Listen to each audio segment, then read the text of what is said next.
ভৈরব কিশোরগঞ্জ আঞ্চলিক মহাসড়কের পাশে কিশোরগঞ্জের ভৈরব উপজেলার কালিকাপ্রসাদ ইউনিয়নে অবস্থিত একটি বাজারের নামকরণ নিয়ে কয়েক বছর ধরে দুই গ্রামবাসীদের মধ্যে বিরোধ চলে আসছিল।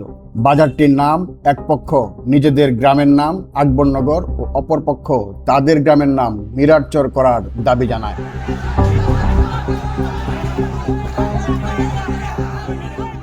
এর জের ধরে গত সোমবার সকাল থেকে আকবরনগর ও মিরাটচরে দুই গ্রামবাসীর মধ্যে রক্তক্ষয়ী সংঘর্ষ হয়।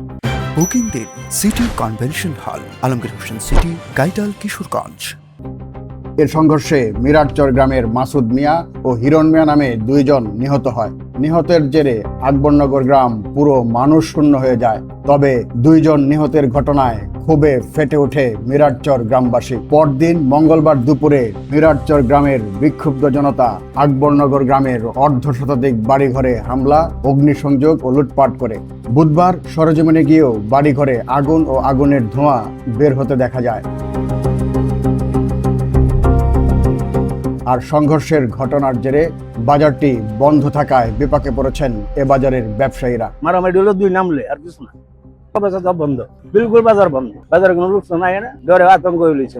আমিও নিজে একটা দোকানদার, আমিও যাই না বাজার। আজ 4 দিন 5 দিন ধরে বন্ধ। আমি তো গরিব মানুষ, আমি তো চলতে পারতে পারতাম। প্রশাসনের কাছে আমাদের এটাই চাওয়া যেন আমরা এইটা নিয়ে আর আমরা বাড়াবাড়ি না করি, যাতে আমরা সন্তুষ্টভাবে বাজারটা করতে পারি। আইনের প্রতি শ্রদ্ধাশীল থাকা এবং আইন কখনো নিজেদের হাতে না নেবার আহ্বান সিনিয়র এ আইনজীবীর।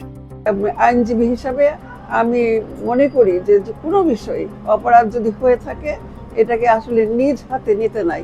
আইন তার নির্দিষ্ট নিজস্ব গতিতে চলে এবং অসুন্দরকে সবসময় ডিসকারেজ করে।